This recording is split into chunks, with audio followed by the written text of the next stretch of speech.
ഇന്ന് രാവിലെ ബഹുമാനപ്പെട്ട മുഖ്യമന്ത്രിയെ ആരോ കരിങ്കൊടി കാണിച്ചു എന്ന് പിന്നീട് എഴുതി കാണിക്കുന്നത് കണ്ടു. മുഖ്യമന്ത്രി സഖാവ് പിണറായി വിജയൻ്റെ നേതൃത്വത്തിലുള്ള ഇടതുപക്ഷ ജനാധിപത്യ മുന്നണി സർക്കാർ ചുമതല ഏറ്റെടുത്തതിന് ശേഷം നിർമ്മിച്ച റോഡിൽ നിന്നുകൊണ്ടാണ് അത് ചെയ്തത് എന്നുള്ളത് അവരൊന്ന് ഓർക്കണമായിരുന്നു. ആരോഗ്യമന്ത്രി വീണ ജോർജിൻ്റെ വാക്കുകളാണ് പ്രേക്ഷകർ കേട്ടത്. ഇന്ന് പത്തനംതിട്ടയിൽ LDF സർക്കാരിൻ്റെ 4ാം വാർഷികത്തോടനുബന്ധിച്ചുള്ള LDFിൻ്റെ ബഹുജന റാലിയിൽ പങ്കെടുത്ത് സംസാരിക്കുകയായിരുന്നു ആരോഗ്യമന്ത്രി വീണ ജോർജ്.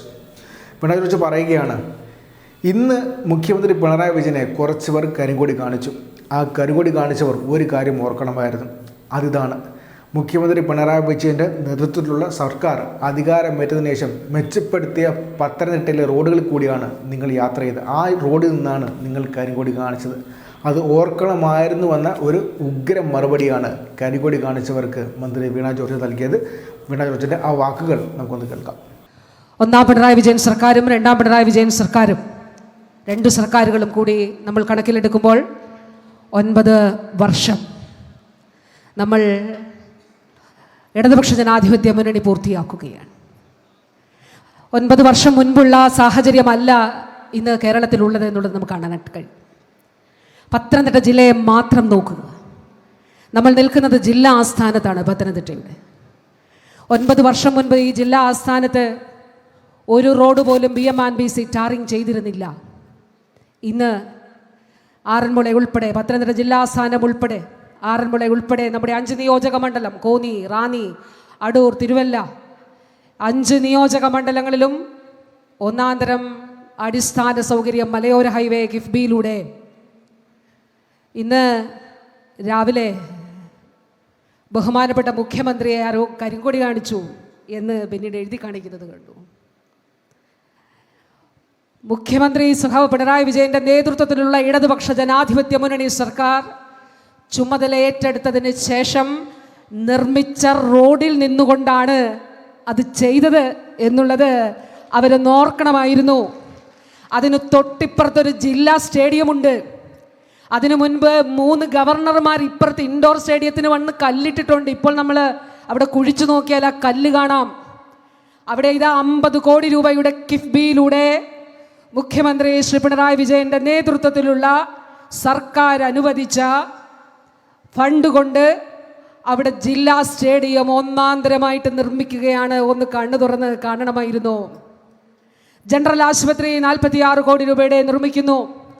KK നായർ സാറിൻ്റെ പേരിലുള്ളതാണ് കേട്ടോ ആ ജില്ലാ സ്റ്റേഡിയം. നമ്മുടെ 5 നിയോജക മണ്ഡലങ്ങളും നോക്കുക. 5 നിയോജക മണ്ഡലങ്ങളിലും അടൂരിൽ നമ്മുടെ കൊടുമൺ സ്റ്റേഡിയം യാഥാർത്ഥ്യമായി 15 കോടി രൂപ ഉപയോഗിച്ചാണ് അത് നിർമ്മിച്ചത്. നമുക്കൊരു സിന്തറ്റിക് ട്രാക്ക് ഉണ്ടായിരുന്നില്ല. നമുക്ക് ഒരു 9 വർഷം മുൻപൊന്ന് ചിന്തിക്കാൻ കഴിയുമായിരുന്നില്ല ഒരു നെഞ്ചുവേദന ഉണ്ടായാൽ പത്തനംതിട്ടയിൽ നമുക്ക് ചികിത്സിക്കാൻ സംവിധാനമുണ്ടാകുമെന്ന്. പത്തനംതിട്ടയിൽ കാത്ത് ലാബ് സാധ്യമായി. എങ്ങനെയാണ് ഇടതുപക്ഷ ജനാധിപത്യ മുന്നണിയുടെ നയത്തിൻ്റെ അടിസ്ഥാനത്തിൽ ആർദ്രം മിഷനിലൂടെയാണ് നമുക്ക് സാധ്യമായത്.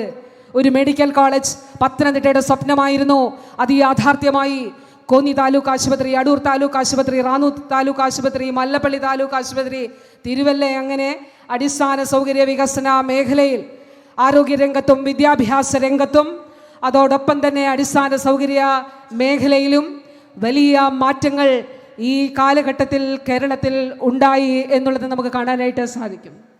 ഏറ്റവും മികച്ച രീതിയിലുള്ള ക്രമസമാധാന പാലനം രാജ്യത്ത് നടക്കുന്ന സംസ്ഥാനങ്ങളിൽ ഒന്നാമത് നിൽക്കുന്നതാണ് കേരളം. ഏവർക്കും വേണ്ടി കേരളത്തിൻ്റെ ആദരണീയനായ മുഖ്യമന്ത്രി ശ്രീ പിണറായി വിജയനെ ആദരപൂർവ്വം നമ്മുടെ ഈ വേദിയിലേക്ക് സ്വാഗതം ചെയ്യുന്നു.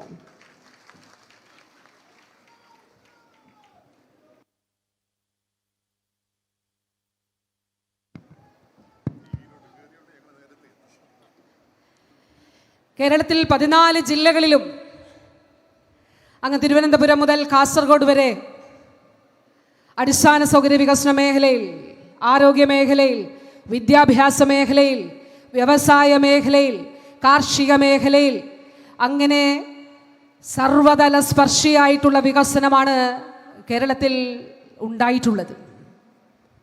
ഇടതുപക്ഷ ജനാധിപത്യ മുന്നണി സർക്കാർ 9 വർഷം മുൻപ് ചുമതലയേൽക്കുമ്പോൾ കേരളത്തിലെ പൊതുമേഖലാ സ്ഥാപനങ്ങൾ പൂട്ടിക്കിടക്കുന്ന സാഹചര്യമാണ് ഉണ്ടായിരുന്നത്.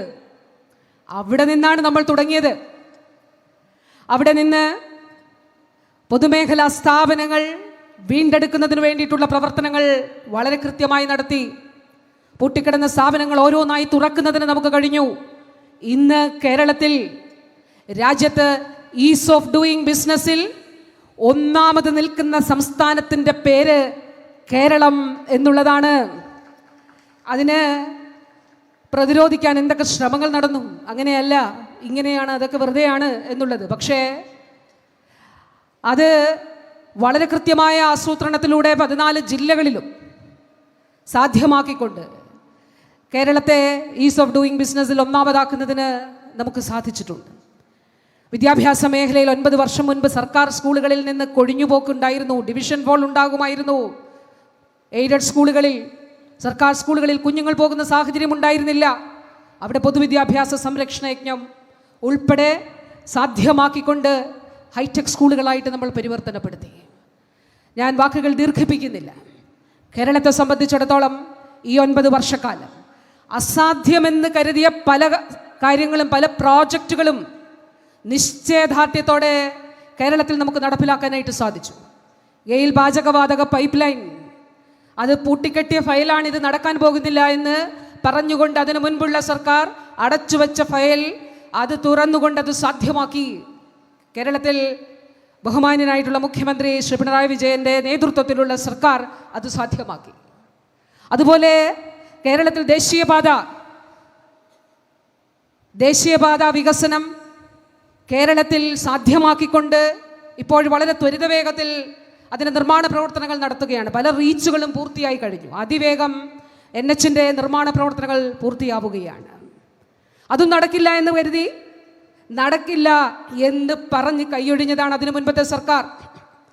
കിഫ്ബിയിലൂടെ മലയോര ഹൈവേയും തീരദേശീയ ഹൈവേയും ഉൾപ്പെടെയുള്ള അടിസ്ഥാന സൗകര്യ വികസനങ്ങൾ, പ്രിയപ്പെട്ടവരെ, വികസന പ്രവർത്തനങ്ങൾ, ജനക്ഷേമ പ്രവർത്തനങ്ങൾ വളരെ കൃത്യമായി ക്രിയാത്മകമായി നടപ്പിലാക്കുന്ന സർക്കാരാണ് കേരളത്തിലെ. ഓരോ വർഷവും സർക്കാർ പൂർത്തിയാകുമ്പോൾ ജനസമക്ഷം പ്രോഗ്രസ് റിപ്പോർട്ട് അവതരിപ്പിക്കും. നോക്കൂ, ഞങ്ങൾ ഇത്രയും കാര്യങ്ങൾ നിങ്ങളോട് പറഞ്ഞിരുന്നു, ബഹുമാന്യരായിട്ടുള്ള ജനങ്ങളോട് ഇത് നടപ്പിലാക്കുമെന്നുള്ളത് പറഞ്ഞിരുന്നു. അതിൽ ഇത്ര കാര്യങ്ങൾ ഞങ്ങൾ പൂർത്തിയാക്കി. ജനസമക്ഷം സുതാര്യമായി ഈ കാര്യങ്ങൾ അവതരിപ്പിച്ചുകൊണ്ടാണ് നമ്മൾ മുന്നോട്ട് പോകുന്നത്. ഞാൻ എൻ്റെ വാക്കുകൾ ചുരുക്കുകയാണ്. നിങ്ങൾ ഓരോരുത്തരുടെയും ഇവിടുത്തെ സാന്നിധ്യം, അത് തീർച്ചയായിട്ടും ഈ സർക്കാരിന് നിങ്ങൾ ഓരോരുത്തരും നൽകുന്ന പിന്തുണയ്ക്കും നന്ദി അറിയിച്ചുകൊണ്ട്, ഹൃദയാഭിവാദ്യങ്ങൾ അർപ്പിച്ചുകൊണ്ട് ഞാൻ എൻ്റെ വാക്കുകൾ ചുരുക്കുന്നു. അഭിവാദ്യങ്ങൾ.